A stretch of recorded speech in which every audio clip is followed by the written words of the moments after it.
So today we are going to discuss gut dysmotility and use of prokinetics in critically ill patients. It is a very serious problem but a silent problem.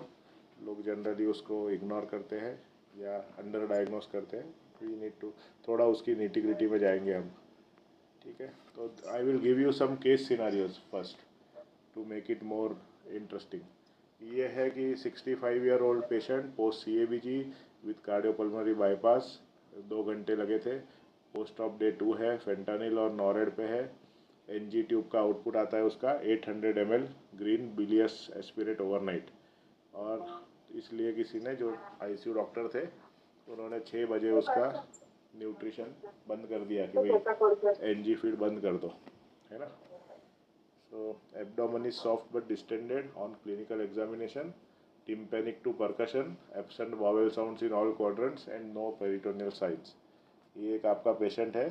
तो मुझे लगता है कि काफ़ी बार अपने साथ होता है ऐसा पेशेंट. ये दूसरा पेशेंट है.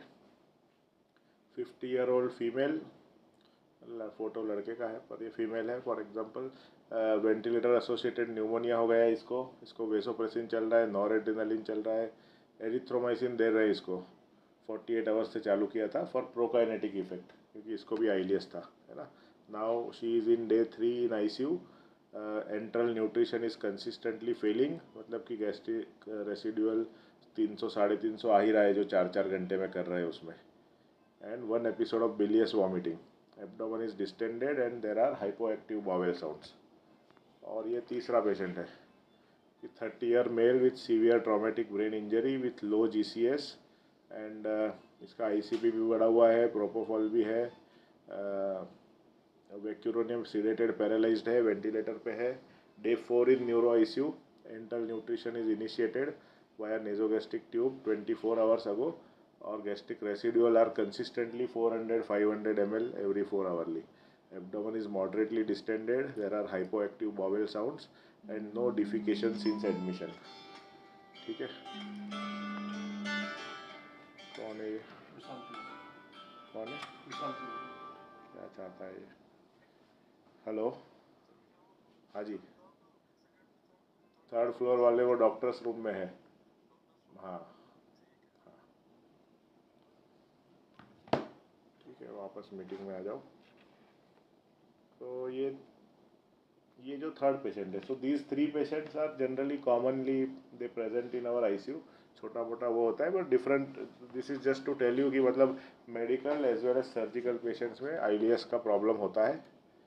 अभी now we need to understand what is acute gut injury.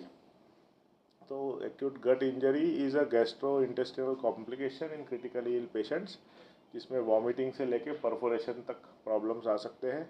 और इसको 4 ग्रेड में डिवाइड किया है. Grade 1 is increase risk of developing GI dysfunction और failure. It is a self limiting condition. For example post of nausea vomiting.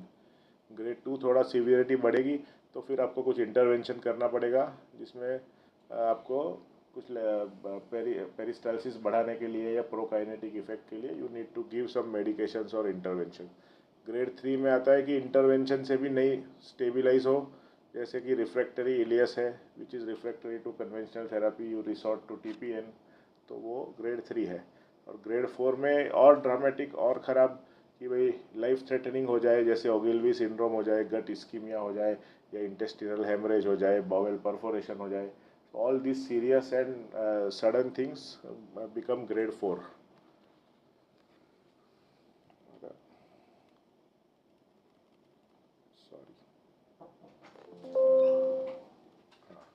So these are the research questions जो हमने Meta analysis review किया है.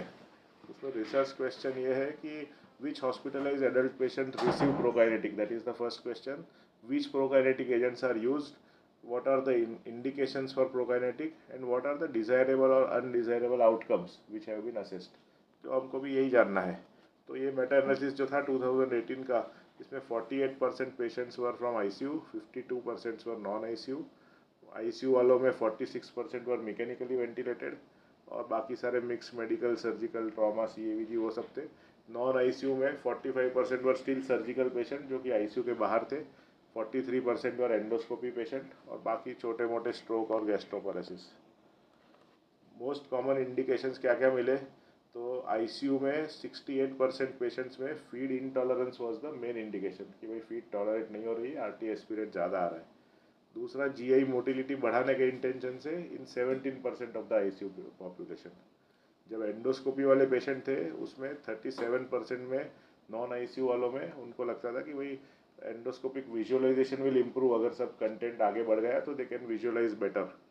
Post of recovery के point of view से for post of nausea vomiting उसमें empirically चालू कर दिए जाते थे, और एस्पिरेशन न्यूमोनिया प्रिवेंट करने के हिसाब से 19% में चालू किए थे कि they should not have high residual volume and it should go ahead and they should not aspirate. कौन से एजेंट यूज़ होते थे, तो 49, मतलब समझो कि आधे पेशेंट में तो मेटोक्लोप्रामाइड यूज़ होता, that is the drug of choice for most of the in the studies. Second number पे 31 पे एरिथ्रोमाइसिन था। फिर 18% में सीरोटोनिन रिसेप्टर एगोनिस्ट, जिसमें आपके सिसाप्राइड, मोसाप्राइड, प्रूकेलोप्राइड ये सब आते हैं। एंड 10% में डोम पेरिडोन या इटोप्राइड, डोपामिन एंटागोनिस्ट, वो 10% थे। From ICU point of view देखें तो डोपामाइन है, ये domperidone has very limited role because it is not available intravenous. तो आईसीयू वाले पेशेंट्स को जनरली इंट्रावीनस ही हम देते हैं, तो इसलिए उसको हमने डिटेल में डिस्कस नहीं किया। As such domperidone and metoclopramide work in a very similar way, only difference कि डोमपेरिडोन ब्लड ब्रेन बैरियर नहीं क्रॉस करता है, तो उसके सीएनएस वाले साइड इफेक्ट नहीं होते, but it is not available parenterally, तो it will anyway get covered with metoclopramide. What are the administration routes, तो सबसे ज़्यादा आईसीयू में तो आईवी ही यूज़ होता है, but apart from that there can be oral और रेक्टल रूट्स और अदर रूट्स ऑल्सो, इंट्रामस्क्यूलर और so, but predominantly it is IV. Outcome क्या क्या देखे कि भाई लेंथ ऑफ स्टे कैसा रहा, मॉर्टेलिटी में सर्वाइवल हुआ कि नहीं, वेंटिलेशन ड्यूरेशन कम हो पाए कि नहीं, और सब कॉम्प्लिकेशंस कम हो पाए कि नहीं। नॉन पेशेंट आउटकम में कि गैस्ट्रिक एम्पटिंग अच्छे से इफेक्टिवली हो पाया कि नहीं, एंडोस्कोपी की विजन क्लियर हो पाया कि नहीं, एंड बॉवेल फंक्शन की रिकवरी हो पाई कि नहीं, फ्लैटस और बॉवेल पास हुआ कि नहीं।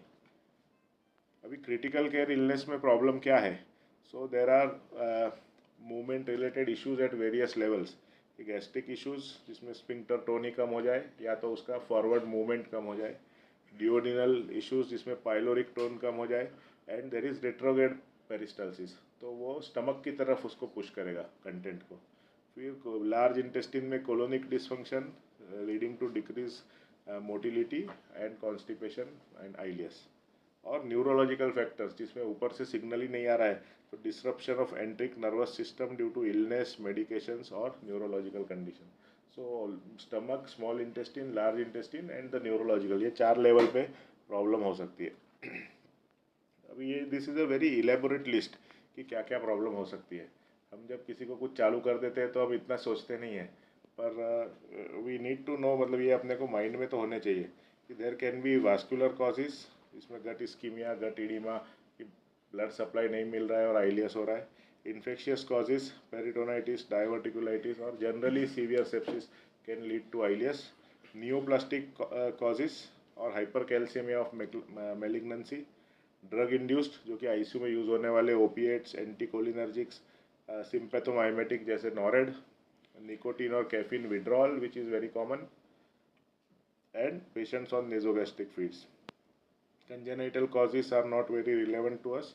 इन्फ्लामेटरी एंड ऑटोइम्यून कॉजेज, जिसमें inflammatory bowel disease, connective tissue कुछ कुछ जो होते हैं स्क्लेरोडर्मा जैसे, एमाइलॉइडोसिस। ट्रॉमेटिक और मैकेनिकल, जिसमें post surgical increase abdominal pressure, spine injury और जस्ट इमोबिलिटी। एंड एंडोक्राइन और metabolic factors like hypercalcemia, hypophosphatemia, hypokalemia, hypothyroidism and autonomic neuropathy secondary to diabetes. All these causes lead to ileus or reduction in the motility. ये हम mechanical obstruction की बात नहीं कर रहे हैं, इसमें मैकेनिकल ऑब्स्ट्रक्शन नहीं है, it is the reduction in motility, sphincter tone कम जाना होने की वजह से, पेरिस्टालसिस रिवर्स होने की वजह से, या सच कॉजेस। तो क्यों प्रोकाइनेटिक यूज़ करें कि भाई you want to start feeding, you want to promote feeding, so if you start feeding early और nutrition early, feed tolerance and nutrition status will improve, malnutrition will be prevented, the risk of aspiration will come down because आप चाहते हो कि stomach में से सब आगे बढ़ जाए, कभी वॉमिट हुआ तो patient should not aspirate. Improving patient comfort, because if abdominal distension is still there, patient will feel discomforted, nausea होगा, वॉमिटिंग हो सकती है, मूवमेंट रिस्ट्रिक्ट हो जाएगी। फैसिलिटेट वेंटिलेटर वीनिंग, कि अगर स्टमक एब्डोमेन में अगर there is abdomen is soft and there is no distension, the lungs mechanics will improve, तो लंग अच्छे से एक्सपांड होंगे, spontaneous breathing will be promoted and it is easier to wean such patients. So ये सब अपने indications होते हैं। अभी we will discuss individual drugs, है ना। तो मेटोक्लोप्रामाइड क्या है कि भाई it is an anti dopaminergic drug that facilitate acetylcholine release from the gut cholinergic neurons, है ना। तो इट इज़ एंटी डोपामिनर्जिक, इतना याद रखना है अपने को। गट की मोटिलिटी बढ़ाता है primarily bye improving gastric emptying and gastro oesophageal sphincter tone. तो वो स्टमक पे काम करता है, मतलब गैस्ट्रो इसोफेजियल स्फिंक्टर का टोन बढ़ेगा तो उससे इसोफेगस में नहीं जाएगा ऊपर, एंड गैस्ट्रिक एम्प्टीइंग इम्प्रूव होगा तो स्टमक से आगे बढ़ेगा। ठीक है। लिमिटेशन क्या है कि it has limited efficacy as a sole agent, particularly in head injury patients. तो if you give it alone most likely it will not work. Limitations क्या क्या है जो हमने बात किया कि कुछ स्टडीज़ में मिला कि भाई minimal benefit specially in head injury patients. दूसरा कि it is not recommended as a monotherapy, it has to be given as a combination therapy, that we will discuss further. और दूसरा साइड इफेक्ट क्या होती है कि it crosses blood brain barrier, so it can cause anti dopaminergic side effects which include dyskinesia and increased lactate production which are undesirable side effect and it does, ये सब तब पहले ही हो जाता है, मोटिलिटी वाला इफेक्ट तो आया भी नहीं होता, मतलब there are significant side effects compare to the perceived benefits. फिर आता है ऑप्शन एरिथ्रोमाइसिन। तो erythromycin is an macrolide antibiotic we all know, लेकिन उसका एक्शन होता है मोटिलिन रिसेप्टर्स पे in the stomach and proximal duodenum. तो मोटिलिन रिसेप्टर्स को वो स्टिमुलेट करता है, उसके वजह से कोऑर्डिनेटेड कॉन्ट्रैक्शन होते हैं और स्टमक एम्प्टिंग होता है। तो metoclopramide as well as erythromycin both work for the stomach mainly and they work on emptying of the stomach, but their mechanism of action are different. It has shown superior efficacy than metoclopramide in one of the studies. Low dose से चालू करते हैं 40 mg से, standard dose is 250 mg 6 hourly और 12 hourly, you can go up to 1 gram 6 hourly. And since it is an antibiotic, people were concern about the development of resistance and all, but अभी community में resistance already there is widespread resistance, तो उसका हमें अभी as such we are not worried as such about resistance and we are using it for a short duration.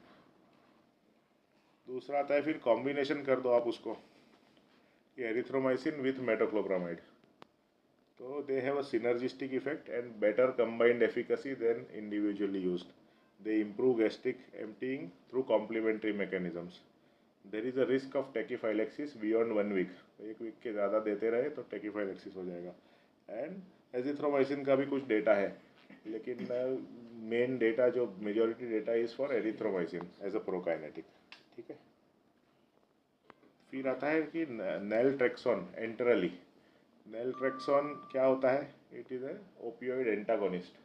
So naltrexone is use for opioid induced डिसमोटिलिटी।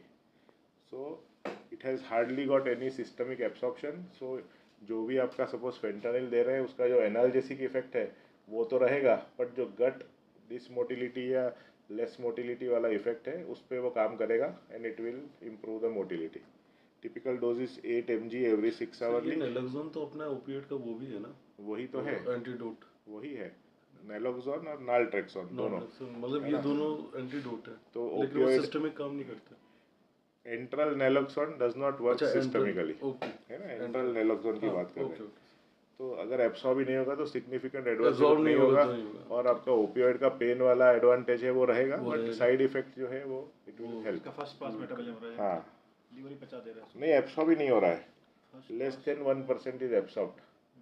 First pass भी होता है methyl नैलट्रेक्सोन, है ना। Methyl नैलट्रेक्सोन जो होता है it is a methylated naltrexone and it does not cross blood brain barrier. ये भी ओपियोइड एंटागोनिस्ट होता है। इसका डोज 0.15 mg मतलब 12 mg के एम्प्यूल्स होते हैं, तो रफली 10 से 12 mg का डोज होता है एडल्ट के लिए। ब्लड ब्रेन बैरियर नहीं क्रॉस करता तो ब्रेन के लिए भी अच्छा है। It reverses similarly to naloxone, it reverses the opioid induced constipation without affecting pain control. ये उन पेशेंट्स में काम आता है कि जो कैंसर पेशेंट्स है, जो काफ़ी टाइम से ओपियोइड्स पे है फॉर पेन, या आईसीयू पेशेंट है जो इन्फ्यूजन पे है एंड कॉन्स्टिपेटेड है, उनके लिए ये कंसीडर किया जा सकता है। फिर आता है neostigmine. Neostigmine is a powerful cholinergic substance. It has rapid action, उसका इन्फ्यूजन देना होता है and it starts working with in 4 to 9 hours। Dose is 0.4 mg per hour of infusion for adults. अपना जो वो मायोपायरोलेट आता है उसमें कितना होता है, 2.5 mg होता है उसमें, और उसमें ग्लाइकोपायरोलेट भी होता है। अपने को प्लेन नियोस्टिग्मिन देना है at the rate of 0.4 mg per hour. Side effect is mainly bradycardia, तो आईसीयू में है तो आपको वो देखना पड़ेगा, and cardiac and abdominal monitoring is needed. ठीक है, बहुत ज़्यादा डोज दे दिया तो it can even cause bowel perforation, so इसलिए dose is gradual and titrated, एकदम ऐसे हाई डोज में एक साथ नहीं देना। और ऑल्टरनेटिव्स क्या है to this are the standard prokinetics. Alternative में आता है डेक्सापेंथोल, जो मुझे पता नहीं अपने यहाँ मिलता है कि नहीं। दूसरे जो एबेंडन 5-HT एंटागोनिस्ट सिसाप्राइड जो था, उससे क्यूटीसी प्रोलोंगेशन होता था, एरिथमिया होता था, so it is not recommended anymore. दूसरा की सर्टन मेडिकेशंस लाइक कोलोक्सिल और senna with senna, bulk forming agent, osmotic agents, enemas, they are all adjuvants but they do not improve the motility as such। And फिर hydration, abdominal massage, nicotine patches जो उसका withdrawal वाले patients के लिए, ये सब आप ट्राई कर सकते हैं two as a supplement. Comparison करें कि भाई मेटोक्लोप्रामाइड, एरिथ्रोमाइसिन एंड सिसाप्राइड, तो we have already discussed they work. Metoclopramide works as a dopamine antagonist, erythromycin is motilin agonist, and the advantages are metoclopramide has relatively low toxicity, even erythromycin has low toxicity, and both are synergistic with each other. And adverse effect also we have discussed. Cisapride we discussed briefly, it prolongs QTC and there is risk of arrhythmia. अभी newer प्रोकाइनेटिक्स जो आए हैं 5-HT4 वाले, उसमें आता है लीवोसल्पिराइड and प्रोकैलोप्राइड, जो हम अभी आजकल थोड़े हमारा यूज़ बढ़ा है। So they enhance, levosulpiride enhances gastric and small bowel motility, it is effective for diabetic gastroparesis and it has got fewer extrapyramidal effect in metoclopramide. इसमें क्या होता है कि ये 5-HT4 को भी एगोनिस्ट करते हैं and dopamine antagonist, so metoclopramide जैसा भी और 5-HT4, देयर आर 2 मैकेनिज्म्स। और जो प्रूकैलोप्राइड है that is selective 5-HT4 agonist with improved cardiac safety, तो it has got target of colon, so it works on colonic motility. तो अभी तक जो हम बात कर रहे थे वो गैस्ट्रिक एम्प्टिंग वाले थे, ये prucalopride work in colonic, improving colonic motility also. ठीक है, तो it has got minimal cardiac channel interaction and it is emerging as a good drug for post-operative ILS. ठीक है, so evidence based approach to prokinetic selection, जो dark blue है वो आपका उसका एफिकेसी स्कोर है आउट ऑफ 10, एंड जो light purple है वो आपका सेफ्टी स्कोर है। तो अगर देखें कि erythromycin has got reasonable efficacy and reasonable safety, metoclopramide has low efficacy and high side effects. दूसरा क्या है उसका कॉम्बिनेशन थेरापी, तो उसमें साइड इफ़ेक्ट थोड़े बेटर होते हैं, कंबाइंड एफिकेसी इज़ बेटर। उसके बाद आता है methyl naltrexone, it has got reasonable efficacy and high safety. And neostigmine का भी good effect but less safety, and 5-HT4 agonist good effect but with high safety. तो safety wise देखें तो neostigmine has low safety and rest all has at least 50% और more the score, so not bad, combination therapy is better. Clinically कैसे पता चलेगा कि डिसमोटिलिटी हो रही है पेशेंट को? So we have to do physical examination which includes clinically जो हम inspection, palpation, percussion, auscultation, everything. We have to look for feed tolerance and diagnostic imaging as well. तो क्लिनिकली में आप क्या देखोगे कि भाई बॉवेल साउंड्स हाइपर एक्टिव है, हाइपो एक्टिव है या एब्सेंट है, ज़रूरत ऐसा डिस्टेंडेड लग रहा है तो एब्डोमिनल सर्कमफरेंस देखेंगे एक ही उसमें मार्क करके, एंड डॉक्यूमेंटेशन ऑफ फ्लैटस और stool passage, you will ask patients कि आपको फ्लैटस पास हो रहा है क्या, स्टूल पास हो रहा है क्या, that will also give you idea. दूसरा कि रेडियोलॉजिकली कैसे, तो एक्सरे में आपको डायलेटेड बॉवेल लूप्स दिख सकते हैं, मैकेनिकल ऑब्स्ट्रक्शन है तो एयर फ्लूइड लेवल दिख सकता है, सीटी कर सकते हो अगर किसी और रीज़न से कर रहे हो, और इसमें ये भी मिल जाए आपको। Gastric residual volume regular measurement, 4 to 6 hourly we aspirate, and if it is more than 250, and मैं तो मतलब सोचता हूँ काफ़ी, अभी तो आजकल 500 है वो, if it is more than 500 at 4 to 6 hour interval then only you consider it as ileus. तो अगर उससे कम है तो आप उसको you do not consider, you add prokinetics and you continue with the feed. जो एस्पिरेट है उसको भी रीफीड कर देते हो आप उसी ट्यूब से, because it contains gastric juices also. And bed side ultrasound से भी आप गैस्ट्रिक एम्प्टिंग देख सकते हो, गैस्ट्रिक रेसिडुअल वॉल्यूम मेजर कर सकते हो, which is a nuance technique जो अपने को सीखनी पड़ेगी। So right now we are not doing that. तो अगर प्रोटोकॉल बनाना है कि भाई gut dysmotility management, so how will you make it? So first you do initial evaluation for reversible causes and consider imaging also if needed. First line therapy is combination of metoclopramide with erythromycin with adequate hydration and mobilization as adjuvants. Second line therapy is methyl naltrexone for opioid induced and neostigmine for refractory ileus. And nutritional strategies, अगर आपका nutrition compromise हो रहा है so either you go post pyloric, मतलब नेजो jejunal या ऐसा कुछ, या तो फिर आप consider you TPN. Either way don't let the nutrition get compromise. Traumatic brain injury में एक स्पेशल सबसेट है कि उसमें gut dysmotility is very common and it requires aggressive management. These patients also receive opioid for pain. They have raised ICP also many times, which both contribute to ileus and constipation. Methyl naltrexone blood brain barrier को safe है, so that can be used for opioid induced, and these patients require good and aggressive approach for their nutrition. तो जो भी ज़रूरत है वो अपने को इनके लिए करना है। अभी जब when you are starting prokinetic therapy, what should you monitor? So check gastric residual volumes every 4 to 6 hours during feeding. With decreasing volume indicates improving gastric emptying. Document the passage of flats और stool, जो अपने daily उसमें आना चाहिए। Stool तो हम करते हैं पर flatus should also be documented. Document abdominal distension and patient comfort, whether patient is feeling better. Consider repeat imaging for patients with more severe ileus to assess for improvement in bowel gas patterns. Monitor nutritional parameters including calorie intake, tolerance of increasing feed rates, which provide important information कि भाई आप feed बढ़ाते जा रहे हो तो भी tolerate कर रहा है, तो that means gut motility is getting better. And monitor for side effects of your prokinetic agents, particularly cardiac effects with erythromycin and neostigmine.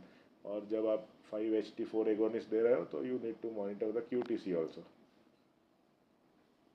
तो अपने जो पेशेंट थे है ना, जो पहले के 3, तो पोस्ट ऑप कार्डियक वाला जो था, मल्टीपल फैक्टर्स कुड कंट्रीब्यूट। एक तो ओपियोइड पे था विच रिड्यूस पेरिस्टालसिस, वेजोप्रेशर्स पे था which cause splanchnic vasoconstriction, cardiopulmonary bypass is an inflammatory response which leads to intestinal oedema. तो इसको इन्होंने मेटोक्लोप्रामाइड दिया and they implement opioid sparing analgesia.